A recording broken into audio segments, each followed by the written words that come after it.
नमस्कार साथियों, आइए आज हम लोग जानते हैं पूना पैक्ट के विरोध में महात्मा गांधी जी क्यों थे। आप देख रहे हैं बिहार टीवी 6 में विनोद कुमार। आप लोगों के सामने है एक बार फिर बौद्धाचार्य डॉक्टर एस.एन. बौद्ध दिल्ली से।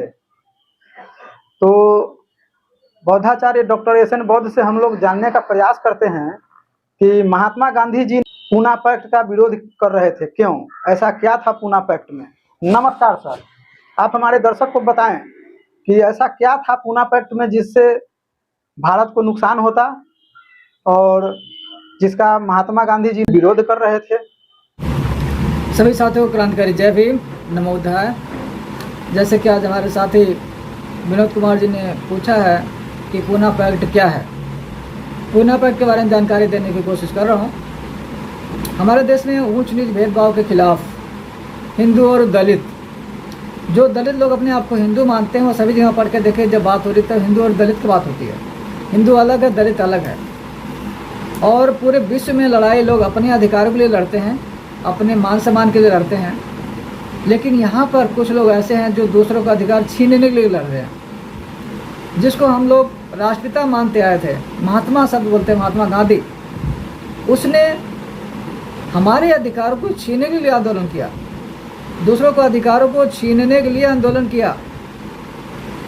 जिसे हिंदू मानते हैं, जिसे हिंदू लोग SC ST को, OBC को लोग पूज्य बापू बोलते हैं, महात्मा गांधी बोलते हैं, उस गांधी ने इस देश के 85% मूल निवासियों के लिए, बहुजनों के, शूद्रों के अधिकारों को रोकने के लिए, गुलाम बनाए रखने के लिए आंदोलन किया था, अनशन किया था। ऐसा किसी देश में होता क्या? जो लोग 2 अक्टूबर को गांधी जयंती मनाते हैं वो पहले गांधी के बारे में सोचे, समझे कि उसने आपके लिए क्या किया था। आपके अधिकारों को छीनने के लिए आपको गुलाम बनाए रखना चाहता था। जो लोग कहते हैं गांधी ने देश को आज़ाद कराया, गांधी ने ब्राह्मणवाद को आज़ाद कराया, बहुजनों को गुलाम बनाने के लिए कोशिश किया। वो आज़ादी बहुजनों को गुलाम आज़ाद कराने के लिए बाबा साहब ने लड़े। गांधी ब्राह्मणवाद को आज़ाद करने के लिए आंदोलन कर रहा था, ब्राह्मणी व्यवस्था को बढ़ाए रखने के लिए आंदोलन कर रहा था, ना कि देश के लिए। किस प्रकार से जैसे आज नरेंद्र मोदी है, देश प्रेम के नाम से, देशभक्ति के नाम पे देश को डुबा रहा, हिंदू मुस्लिम दंगा करा रहा, वो भी गुजराती है और गांधी भी गुजराती था। तो ये लोग किस प्रकार से समाज को गुमराह करते हैं, मूर्ख बनाते हैं अपने फ़ायदे के लिए, इसको जानना बहुत जरूरी है। हम कड़ी सच्चाई बोलते हैं और बताने की कोशिश करते हैं, क्योंकि अम्बेडकरवाद कड़वा है, बुद्धिज्म कड़वा है। यहाँ पर धोखाधड़ी की बात नहीं कि आपको धोखा दे करके अपने जाल में फंसाना। 1931-32 गोलमेज के दौरान बाबा साहब ने जो अछूतों की लड़ाई लड़ी, पहली गोलमेज मीटिंग जो 1931 में हुआ था, जिसे बाबा साहब गए थे अपने बच्चे को कुर्बान करके, उनका बेटा राजरतन जो जिसका डेथ हो चुका, मृत्यु हो चुका था, लेकिन उसको छोड़ करके वो गोलमेज मीटिंग के दौरान गए। उस समय बाबा साहब ने कहा था कि मैं एक बच्चे के लिए मैं करोड़ों बच्चों को कुर्बान नहीं कर सकता। वो किस लिए गए थे? हमारे लिए, भारत के अछूतों के लिए, जिन्हें इंसान ही नहीं माना जाता था, जिन्हें पशुओं से बदतर माना जाता था, उनको इंसान बनाने के लिए, उनके मान सम्मान, उनके अधिकारों को बचाने के लिए। 1931 के गोलमेज मीटिंग में गांधी नहीं गया। दोबारा 1932 का गोलमेज मीटिंग हुआ लंदन में, वहाँ पर गांधी गया।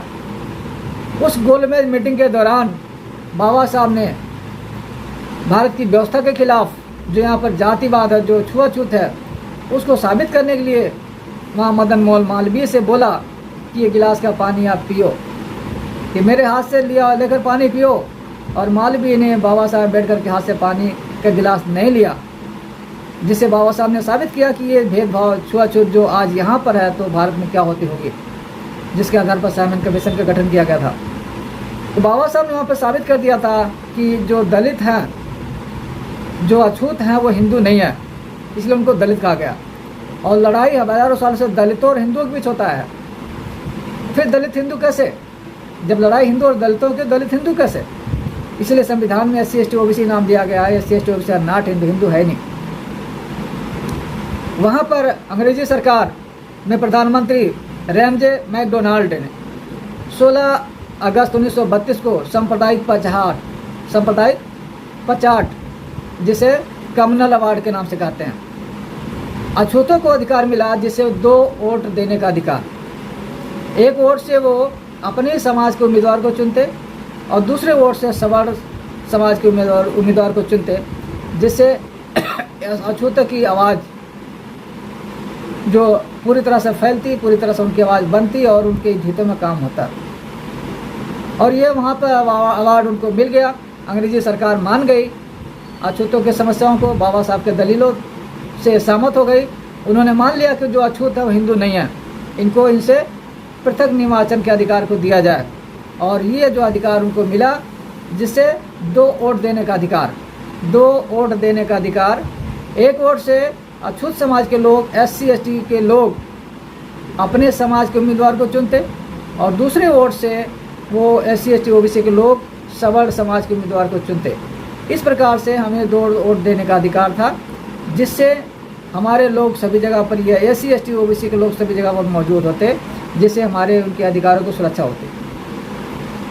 ये अधिकार मिलने के बाद गांधी बौखला गया और गांधी ने कहा कि हम दलितों को ये अधिकार नहीं देने देंगे।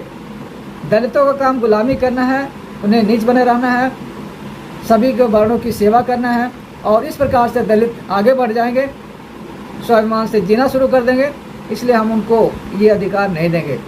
और इस अधिकार को रोकने के लिए गांधी ने, जो उस समय की पूना में था अरबदा जेल, वहाँ पर उसको जेल में डाल दिया गया और जेल के अंदर आंदोलन कर दिया।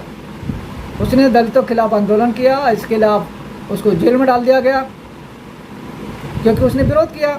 जो अंग्रेजी सरकार ने कम्युनल अवार्ड दिया था, गांधी ने विरोध किया और उस विरोध के कारण वहाँ के पुलिस ने उसको जेल में डाल दिया और जेल में ही उसने आंदोलन कर दिया कि हम दलितों को अधिकार नहीं देंगे। मतलब वो दलितों का अधिकार छीनने के लिए आंदोलन था, अधिकार पाने के लिए नहीं।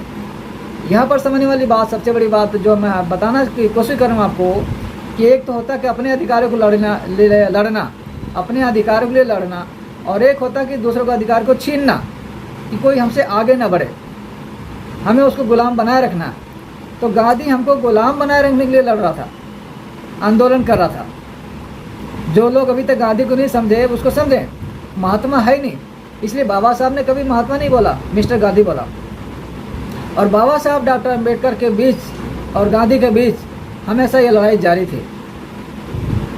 तो गांधी ने जब आमरण अनशन कर दिया कि हम अछूतों के अधिकार नहीं देंगे, बाबा साहब ने कहा कि हम ये अधिकार जो हमें इतनी मुश्किल से मिला, हम कभी छोड़ेंगे नहीं। गांधी मरणासन में चला गया, खाना पीना छोड़ दिया। जो हिंदूवादी लोग थे, जो गांधी के समर्थक थे, जो नहीं चाहते कि अछूतों का अधिकार मिले, वो बाबा साहब को धमकाने लगे, हम आपको जान से मार देंगे।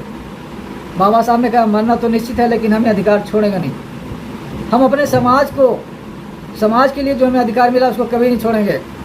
बाबा साहब डटे रहे। बाबा साहब ने कहा अगर एक गांधी मरता मरने दो, मरना तो सभी को है, लेकिन हम हजारों सालों से शोषित पीड़ित लोगों की आवाज़, जो उनके अधिकार मिले हैं, उसको हम कभी नहीं छोड़ेंगे। बाबा साहब को धमकियाँ मिलने लगी। बाबा साहब को कहा कि हम तुम्हारे समाज की बस्तियों में आग लगा देंगे, तुम्हारे लोग को रहेंगे नहीं। यहाँ पर बाबा साहब को झुकना पड़ा कि जब हमारे लोग ही नहीं रहेंगे और ये लोग दुष्ट लोग हैं, क्रिमिनल लोग हैं, हमारे लोगों को हमारे बस्तियाँ जला देंगे, तो हमें अधिकार मिलने से फ़ायदा क्या होगा। महात्मा गांधी की पत्नी कस्तूरबा गांधी ने बाबा साहब के पैर पड़े कि मेरे पति की जान को बचा लो। जवाहरलाल नेहरू, मदन मोहन मालवीय, सभी लोग बाबा साहब पर दबाव डालने लगे और बाबा साहब को मजबूर होकर झुकना पड़ा, क्योंकि बात समाज पे आ गई कि जब समाज नहीं रहेगा, हमारे लोग ही नहीं रहेंगे, तो हमें अधिकार मिलने से फ़ायदा क्या होगा। इस कारण बाबा साहब को सांप्रदायिक पंचाट या जो कम्युनल अवार्ड है उसके पीछे समझौता करना पड़ा। फिर भी बाबा साहब ने वहाँ पर जो 71 सीटें थी मिली थी, बाबा साहब ने 148 सीटें कराए और सभी केंद्रीय विद्यालयों में 18% आरक्षण की भागीदारी सुनिश्चित किया। आज जो लोग आरक्षण की बदौलत ऊँचे ऊँचे नौकरियों में हैं, गाड़ी बंगले में बैठे हुए हैं, मंदिरों में जाके घंटा बजाने पूजा पाठ कर रहे हैं, क्या उनको वो समझ सकते हैं कि अधिकार हमें कहाँ से मिला। आप जो पढ़े लिखे लिए हैं, आपको जो मान सम्मान है, वो पूना पैक्ट समझौता के कारण है, पूर्ण आरक्षण के कारण है। जो बाबा साहब ने अपने 4 बच्चे कुर्बान करने के बाद आपको दिलाया है। तो पूना पैक्ट क्या है? आज जो लोग आरक्षण की बात करें कि आपको आरक्षण मिला होगा, आरक्षण कोई भीख नहीं है, पूना पैक्ट का समझौता है। और पूना पैक्ट क्या है? जो जातिगत भेदभाव होता आया है, जाति के आधार पर भेदभाव होता आया है, उनको सामाजिक रूप से सम्मान दिलाने के लिए था। आरक्षण गरीबी उन्मूलन नहीं है कि आरक्षण से गरीबी दूर हो जाएगी, आरक्षण सामाजिक रूप से उनको समानता लाने के लिए है। तो जब तक जाति व्यवस्था है तब तक आरक्षण जारी रहेगा। जो लोग आर्थिक आधार पर आरक्षण चाहते हैं, पहले जाति व्यवस्था खत्म करें, सभी को मान सम्मान से जीने का अधिकार दें, तभी आरक्षण का आधार आर्थिक होगा। इसलिए बाबा साहब ने देखा कि ये जाति व्यवस्था तब तक नहीं खत्म होगी जब तक हिंदू धर्म में बने रहेंगे। इसलिए 14 अक्टूबर 1956 को हिंदू धर्म को छोड़ दिया और 14 अक्टूबर, 15 अक्टूबर, 16 अक्टूबर 3 दिन में 11 लाख लोगों को बौद्ध धर्म दीक्षित किया। आज जो लोग SC ST OBC के लोग दलित बने हुए हैं, हिंदू धर्म के कर्म कांड कर रहे हैं, पंडितों द्वारा सारे कर्म कांड करा रहे हैं, वो ब्राह्मण पंडित के आपके हित की बात करेगा जो आपको अपने बराबर नहीं मानता, जो आपके अधिकारों को छीनना चाहता है, वो भगवान से आपका भला चाहेगा, भगवान से आपका भला कराएगा, देवी देवताओं से पूजा पाठ पाखंड करे आपका भला कराएगा। वो सिर्फ अपना भला करता है, अपनी कमाई करता है, आपको गुमराह करता है, आपको मूर्ख बनाता है। ये जानना बहुत जरूरी है कि आप जानो हमारा भला करने वाले कौन थे, हमारे महापुरुष कौन थे, हमारे भगवान कौन है जिन्होंने हमारे लिए लड़ा। वो भगवान बुद्ध थे, वो ज्योतिबा फुले थे, वो पेरियार थे, वो रैदास थे, वो कबीर थे, वो बाबा साहब डॉक्टर भीमराव अम्बेडकर थे। तो पूजना है, पूजो। किसको पूजो? अपने भगवानों को पूजो, अपने देवी देवताओं को पूजो जिन्होंने तुम्हारे लिए काम किया है, उनको नहीं जिन्होंने तुम्हारे पूर्वजों की हत्या किया। आप जिन महापुरुष जिन भगवानों को पूज रहे हो वो तुम्हारे पूर्वजों के हत्यारों के प्रतीक है। राम कृष्ण दुर्गा काली जितने सब लोग हैं आप उनके पढ़ के देखो, इन्होंने किसकी हत्या किया था? शूद्रों को, राक्षसों को। और शूद्र और राक्षस कौन है? तुम्हारे पूर्वज थे, हमारे पूर्वज थे जिन्हें शूद्र बनाया गया, जिन्हें दलित कहते हैं। तो सभी साथियों से निवेदन है कि जो लोग वीडियो को सुन रहे हैं, देख रहे हैं, ज़्यादा से ज़्यादा शेयर करें, प्रचार प्रसार करें और मान सम्मान से जीने के लिए धर्म परिवर्तन करें, क्योंकि जब तक हिंदू है तब तक जातिवाद व्यवस्था जारी रहेगा। बिना जाति के हिंदू नहीं होते, ब्राह्मण से सभी नीच होते हैं। और हिंदू धर्म में 3.5% ब्राह्मण ही ऊँच होता है, बाकी 96% लोग ब्राह्मणों से नीच होते हैं। ऊँच नीच की व्यवस्था खत्म करने के लिए आपको बौद्ध ही बनना पड़ेगा, इसके अलावा कोई उपाय नहीं है। आप बौद्ध बनो, मुस्लिम बनो, सिख बनो, ईसाई बनो, लेकिन हिंदू मत रहो, क्योंकि हिंदू कोई धर्म नहीं है, धर्म है, राजनीति है, शोषण है, अन्याय, अत्याचार है, भेदभाव है। और दलित जिन्हें SC कहते हैं, ST कहते हैं, हिंदू थे ही नहीं, आज भी हिंदू नहीं है। तो बहुत बहुत साधुवाद। अगर आपको जानकारी अच्छी लगी तो ज़्यादा ज़्यादा शेयर करें और खुद को बौद्ध बोलें, बौद्ध लिखें, बौद्ध धर्म के हिसाब से चलें और लोगों को बताएं। जय भीम। यह वीडियो आप लोगों को कैसी लगी कृपया अपना अपना राय कमेंट बॉक्स में कमेंट अवश्य करें। अगर यह वीडियो अच्छी लगी हो तो कृपया वीडियो को लाइक एवं ज़्यादा से ज़्यादा शेयर करें तथा चैनल पर नए हैं तो चैनल को सब्सक्राइब एवं घंटी के बटन को दबाना न भूलें। धन्यवाद।